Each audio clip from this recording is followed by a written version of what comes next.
അജീഷ്, ഒരു വലിയ ഡിലേമയിലൂടെയാണ് കേന്ദ്രം കടന്നു പോകുന്നത്. കാരണം അവിടെ ഛത്തീസ്ഗഡ് സർക്കാരിനെ സംബന്ധിച്ച് ഈ ജാമ്യാപേക്ഷ അടക്കം എതിർക്കാതിരുന്നാൽ ബജ്രംഗ് ദൾ നമ്മൾ എന്തൊക്കെ പറഞ്ഞാലും അതൊരു ഫ്രാക്ഷനാണ്. BJP-യുടെ അനൗദ്യോഗികമായി തന്നെ അതിൻ്റെ ഒരു ഘടകമായി നിൽക്കുന്ന സംഘടനയാണ്.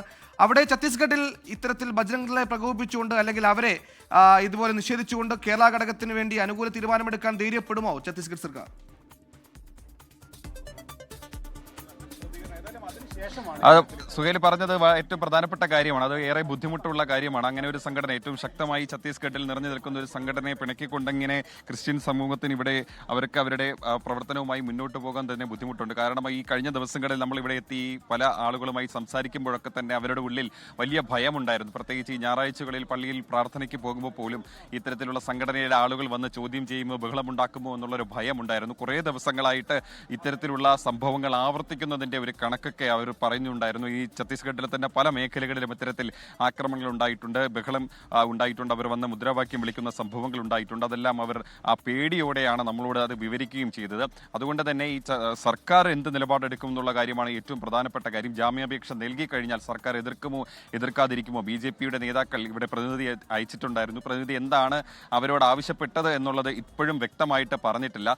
നീതിപൂർവമായ ഇടപെടൽ ഉണ്ടാകണമെന്ന് മാത്രമാണ് പറഞ്ഞിട്ടുള്ളത്. നിയമസഹായം നൽകുമെന്നും പറഞ്ഞിട്ടുണ്ട്. പക്ഷേ ഏത് തരത്തിൽ നിയമസഹായം നൽകുമെന്നുള്ള കാര്യത്തിലൊന്നും ഒരു വ്യക്തതയും വരുത്തിയിട്ടില്ല. BJP-യുടെ ഒരു പ്രതിനിധി ഇങ്ങോട്ട് അയച്ചു എന്നല്ലാതെ സംസ്ഥാന അധ്യക്ഷൻ ഏതെങ്കിലും തരത്തിൽ കത്തയക്കുകയോ അല്ലെങ്കിൽ ഇടപെടൽ വേണമെന്ന് ആവശ്യപ്പെട്ടുകൊണ്ട് അവിടെ ദേശീയ പ്രസിഡന്റിന് കത്തയക്കുകയോ ഒന്നും ഇതുവരെയും ചെയ്തിട്ടില്ല. നിലവിൽ ഇതൊരു ഒരു വലിയ ചർച്ച, ഒരു വിവാദമായി നിൽക്കുന്ന ഒരു പശ്ചാത്തലത്തിൽ BJP-യുടെ ഭാഗത്ത് നിന്ന് ഇടപെടൽ ഉണ്ടാകുന്നത് പ്രധാനപ്പെട്ട കാര്യം തന്നെയാണ്. പക്ഷേ നിലവിൽ ഇതുവരെ എന്താണ് അവർ ചെയ്യാൻ പോകുന്നതെന്നുള്ള കാര്യത്തിൽ ഒരു വ്യക്തതയും വരുത്തിയിട്ടില്ല. ഇപ്പോൾ 4 ദിവസമായി രണ്ട് കന്യാസ്ത്രീകൾ ജയിലിൽ കഴിയുകയാണ്. ഇതുവരെയും ജാമ്യാപേക്ഷ പോലും നൽകാൻ കഴിഞ്ഞിട്ടില്ല. അവർ അതിലും വ്യക്തമായ കാരണം പറയാൻ സാധിക്കുന്നില്ല. പോലീസിന്റെ റിപ്പോർട്ട് കിട്ടാൻ വൈകുന്നത് കൊണ്ടാണ് ജാമ്യാപേക്ഷ നൽകാൻ വൈകുന്നത്.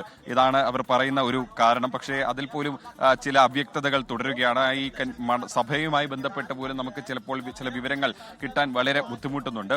നിലവിൽ എന്തായാലും ഈ UDF-ന്റെ പ്രതിനിധി സംഘം ഇവിടെ എത്താൻ തീരുമാനിച്ചത് ഇങ്ങനെ ഒരു വലിയ വിഷയം, അത് ചർച്ച വലിയ വിവാദമായതോടുകൂടിയാണ്. ഇന്ന് രാവിലെയാണ് വിമാനത്താവളത്തിലെത്തി അവർ ഈ കന്യാസ്ത്രീകളെ കാണും, അതിനുശേഷം സഭാ നേതൃത്വവുമായി കൂടിക്കാഴ്ച നടത്തുമൊക്കെ പറഞ്ഞതിന് ശേഷമാണ് ഈ ജയിലിന്റെ കവാടത്തിലെത്തിയത്. ഇപ്പോൾ അവർ അകത്തേക്ക് കയറിയിട്ടുണ്ട്. അതായത് അവർക്ക് ഈ രണ്ടാമത് വലിയ പ്രതിഷേധമുണ്ടാക്കിയതിനു ശേഷം അകത്തേക്ക് കയറാൻ അനുമതി കിട്ടിയിട്ടുണ്ട്. അവർ 4 പേരും അകത്തേക്ക് കയറി അവിടെ അവരുമായി കൂടിക്കാഴ്ച നടത്തുന്നു എന്നാണ് നമ്മൾ കരുതുന്നത്. സുഹേൽ.